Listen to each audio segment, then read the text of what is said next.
अक्षर दुनिया के विशेष प्रोग्राम धरोहर की राह में आप सभी का बहुत बहुत स्वागत है। अक्षर दुनिया की टीम आज पहुंची है भोपाल से नज़दीक सीहोर डिस्ट्रिक्ट में, और सीहोर के बारे में हम जानेंगे। सीहोर में क्या प्रसिद्ध है, सीहोर का क्या इतिहास है, सीहोर का और क्या खासियत है देश भर की पृष्ठभूमि में। तो आइए हम आपको मिलवाने जा रहे हैं वरिष्ठ पत्रकार रघुवर दयाल गोहिया जी, जो इतिहासकार के बारे में बहुत सारी जानकारी रखते हैं, सीहोर के बारे में बहुत सारी जानकारी रखते हैं। तो आइए हम मिलवाते हैं रघुवर दयाल गोहिया जी से। सर, चैनल में आपका बहुत बहुत स्वागत है। Thank you. सर, सबसे पहले हमारा सवाल है कि हमें जो सीहोर का इतिहास है वो किस तरह का इतिहास है? देखिए, सीहोर एक अति प्राचीन शहर के रूप में जाना जाता है। इसे सिद्धपुर के नाम से भी पुराने लोग कहते हैं। सिद्धपुर का नाम इसलिए सार्थक कह सकते हैं कि सीहोर के नज़दीक से सीवन नदी बहती है, जिसे शिवना के रूप में भी पहचान मिली हुई है। और इस शिवना नदी के तट पर, यानी इस शिवना नदी के किनारों पर बहुत से साधु संतों की समाधियां भी बनी हुई हैं, जो अति प्राचीन हैं। बड़े शिवालय भी बने हुए हैं, प्राचीन मंदिर हैं, मठ बने हुए हैं। इसलिए एक बात यह तो तय है कि सीहोर अति प्राचीन शहर के रूप में स्थापित है।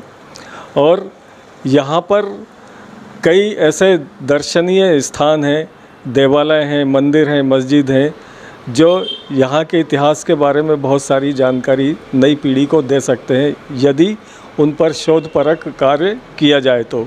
उदाहरण के तौर पे मैं बताना चाहूँगा कि यहाँ चिंतामन गणेश मंदिर एक अति प्राचीन मंदिर के रूप में स्थापित है, जिनकी नाम पहचान और ख्याति मध्य प्रदेश ही नहीं पूरे देश और दुनिया में जानी जाती है। इनके बारे में ये कहा जाता है कि ये विक्रमादित्य कालीन भी हैं, पेशवा कालीन भी हैं, और जो यहाँ की मूर्ति है वो इतनी चमत्कृत है कि इसके दर्शन मात्र से लोगों की मनोकामनाएं पूर्ण होती हैं, ऐसी मान्यता है। और ये मंदिर अपने आप में एक अजूबा इसलिए है कि पूरा ये मंदिर जो है वो प्लेन ज़मीन पर बना हुआ है, और इस मंदिर के आसपास जो भी दर्शन के लिए आते हैं लोग, जब इसकी परिक्रमा करते हैं तो पहले उल्टा साथिया बनाते हैं, और उनकी मनोकामनाएं जब पूर्ण हो जाती हैं तो वो सीधा साथिया बनाकर जाते हैं और प्रसाद का चढ़ावा चढ़ाते हैं। बहुत से श्रद्धालु गुप्त दान भी देते हैं, और लगभग प्रतिदिन सैकड़ों दर्शनार्थी श्रद्धालु यहाँ आकर दर्शन करते हैं। यह प्रतिमा के बारे में भी कहा जाता है कि पास ही जो शिवना नदी बहती है, वहाँ से इसकी मूर्ति जो है वो लाई जा रही थी बैलगाड़ियों के माध्यम से। और जहाँ पे आज मंदिर है, जहाँ मूर्ति स्थापित है, वहाँ बैलगाड़ी का आखा, जो पहिया जिसको जोड़ते हैं, वो टूट गया। उसके बाद से ये मूर्ति जो है टस से मस नहीं हुई, हिली नहीं, और किसी कारणवश फिर यहीं पर उसकी स्थापना की गई, प्राण प्रतिष्ठा की गई। तो हम ये कह सकते हैं कि सीहोर को एक ख्याति देने में, नाम देने में हमारे चिंतामन गणेश मंदिर का, सिद्ध गणेश जी का बड़ा महत्वपूर्ण योगदान है। इसके अलावा जब हमारा देश गुलाम था, भोपाल रियासत थी, भोपाल रियासत के अधीन सीहोर आता था, और सीहोर एक बड़ा महत्वपूर्ण ज़िला मुख्यालय था, जिसे मगरिब के निज़ामत मगरिब के रूप में जाना जाता था। और उस दौर में भोपाल तहसील हुजूर के नाम से इसी सीहोर ज़िले का एक हिस्सा था। और जब यहाँ के अंतिम शासक नवाब हमीदुल्लाह साहब थे, तो उन्होंने 1936 में यहाँ शुगर फैक्ट्री का निर्माण किया था, स्थापना की थी। वह इसलिए की थी कि यहाँ आसपास बड़ी खेती किसानी होती थी, पानी का भी कोई उस दौर में अभाव नहीं था, और शुगर फैक्ट्री में गन्ने का ज़्यादा फसल का उपयोग होता था। तो आसपास बहुत करीब 7,500 हेक्टेयर ज़मीन जो है वो उन्होंने हायर की थी किसानों से, और यहाँ गन्ना बड़ा हुआ करता था, और ये शुगर फैक्ट्री जो है वो चलती थी। और ये शुगर फैक्ट्री इस सीहोर की आर्थिक रूप से धड़कन के रूप में हम कह सकते हैं। इस शुगर फैक्ट्री को शक्कर इतनी क्वालिटी वाली थी कि पूरे देश में इसका नाम था। सीहोर मतलब शुगर फैक्ट्री का सीहोर। उसके बाद हम देखेंगे कि यहाँ के किसान इतने सक्षम और इतने उन्नत थे कि एक किस्म है जिस किस्म को शरबती कहते हैं, गेहूँ, सीहोर का जो शरबती गेहूँ है वो भी पूरे देश में बड़ा प्रसिद्ध है। शरबती गेहूँ का नाम जैसे ही आता है तो लोगों की ज़ुबान पर आता है कि अच्छा सीहोर का शरबती गेहूँ। और वो सीहोर के कुछ महत्वपूर्ण जो पुराने गांव हैं वहीं पर ही वो शरबती गेहूँ होता है। उसके अलावा उसकी कोई क्वालिटी बाहर नहीं हो पाती है। बाद के समय में हम देखते हैं तो यहाँ एक अति प्राचीन इसका महादेव जी का मंदिर भी है। मनकामेश्वर महादेव का मंदिर के रूप में उसकी ख्याति है। और एक समय में जब यहाँ कविंद्र कियावत कलेक्टर थे तो वो अतिक्रमण की चपेट में था, बाहर से सड़क मार्ग से बिल्कुल दिखाई नहीं देता था।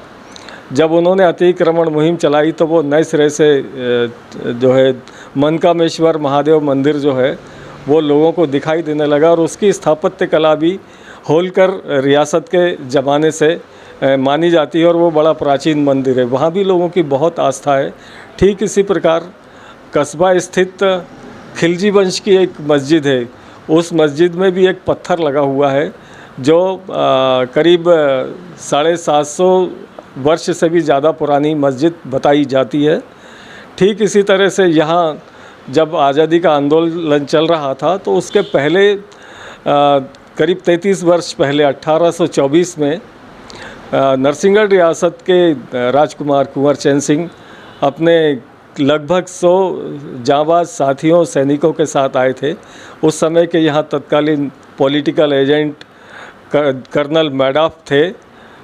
कोई नरसिंहगढ़ में कोई विवाद था जिसके कारण इनको बुलाया गया था और कर्नल मैडाफ और कुंवर चैन सिंह के बीच किसी बात को लेकर मतभेद हुआ और ये लगने लगा कि अब इन कुंवर चैन सिंह के सैनिक और पॉलिटिकल एजेंट के सैनिकों के बीच युद्ध होने की संभावना है, लड़ाई होने की संभावना है। तो ये दशहरे वाला एक बाग कहलाता है। वहाँ पर 24 जुलाई को एक बड़ा युद्ध हुआ और उस युद्ध में लगभग 45 से 46 जांबाज सिपाही साथी जो हैं कुंवर चैन सिंह सहित वो मारे गए, शहीद हुए। तो हिंदू मुस्लिम एकता और गंगा जमनी तहज़ीब के बारे में हम ये भी कह सकते हैं कि उस दौर में भी हिंदू और मुसलमान एक साथ हमारे देश की आज़ादी के लिए लड़ाई लड़े और शहीद हुए। इसके बाद हम जब आज़ादी के आंदोलन की बात करते हैं, जो प्रथम स्वतंत्रता संग्राम हुआ सन 1857 में और महारानी झांसी की रानी की लड़ाई हुई, तो सीहोर में भी उसकी चिंगारी जो है वो प्रज्वलित हुई। और यहाँ भोपाल रियासत के करीब 1000 सैनिक पॉलिटिकल एजेंट के कंट्रोल में रहते थे और उनको जो सैलरी मिलती थी वो सैलरी भोपाल रियासत के भोपाल नवाब जो हैं वो देती थी, लेकिन पूरा नियंत्रण जो है वो पॉलिटिकल एजेंट के कंट्रोल में रहता था। जब यहाँ विद्रोह हुआ तो एक वली शाह हवलदार और आपके एक हिंदू सैनिक थे, वो उन दोनों ने जो है बड़ा विद्रोह किया और उस विद्रोह का ये परिणाम रहा कि करीब 3.5-4 महीने वो सीहोर जो है वो आज़ाद रहा और यहाँ बहादुर सरकार का गठन किया गया जो 4.5 महीने तक स्वतंत्र रूप से अपना कार्य करती रही। तो वली शाह और जो हवलदार महावीर कोट हैं, इन दोनों ने मिलकर यहाँ की जो पुरानी कोतवाली है उस कोतवाली पर 2 फ्लैग जो है 2 झंडे लहराए। एक झंडे का नाम निशाने महावीरी था जो भगवा कलर का था, एक झंडे का नाम निशाने मोहम्मदी था जो आपका हरे रंग का था। और यहाँ के पोस्ट ऑफिस को भी उस विद्रोही सैनिकों ने अपने नियंत्रण में ले लिया, जहाँ निजामत लगती थी उसको अपने नियंत्रण में ले लिया।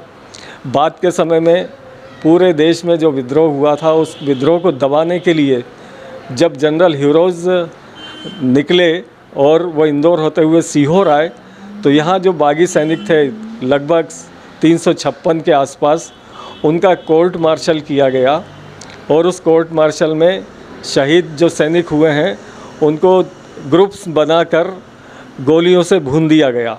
बहुत से सैनिक जो हैं उन सैनिकों को फांसी पर लटका दिया गया।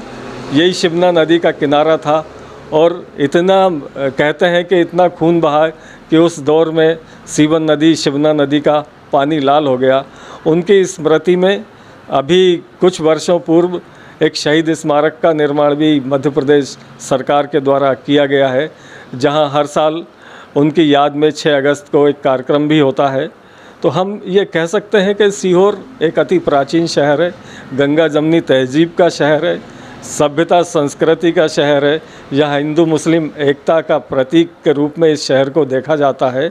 इसी के साथ यहाँ व्यंजन के रूप में सीहोर की कचौरी बहुत प्रसिद्ध है, और उस कचौरी के बारे में हमने ये सुना है कि लगभग 70-80 वर्ष से उस कचौरी को बनाने वाला एक शर्मा परिवार है।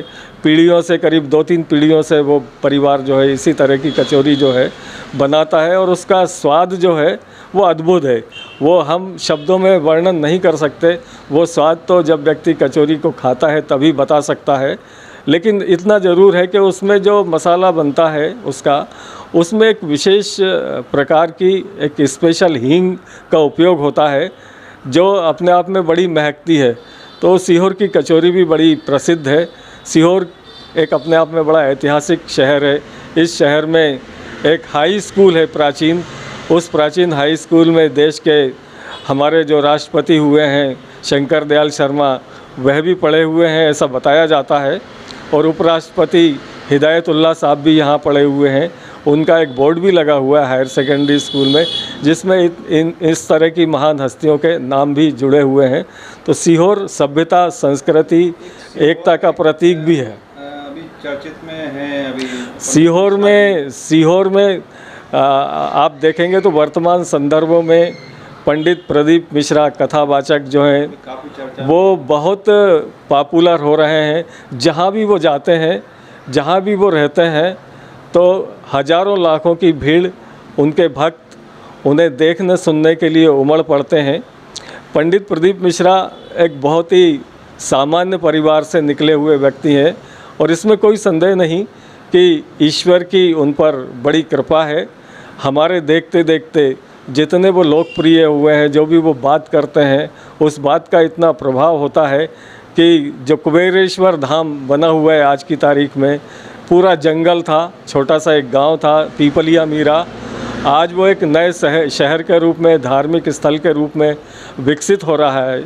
इसी प्रकार और भी यहाँ बहुत सारे मूर्धन्य धर्मावलंबी हुए हैं, और कथावाचक से, इतिहास के हिसाब से, पुरातत्व के हिसाब से, और आज़ादी के आंदोलन में अपना अतुलनीय योगदान देने के हिसाब से हमारा सीहोर एक बड़ा महत्वपूर्ण शहर है। और आगे भी मैं चाहूँगा कि इसी तरह इसकी जो सामाजिक एकता, परंपरा, हमारी साझी विरासत है, वो बनी रहे। तो दर्शकों, ये थे हमारे साथ रघुवर दयाल गुहिया जी, वरिष्ठ पत्रकार। मुझे दीजिए इजाज़त। धरोहर की राह में फिर किसी नए मेहमान के साथ हम चर्चा करेंगे। उस चर्चा में जानेंगे उस शहर का इतिहास। अभी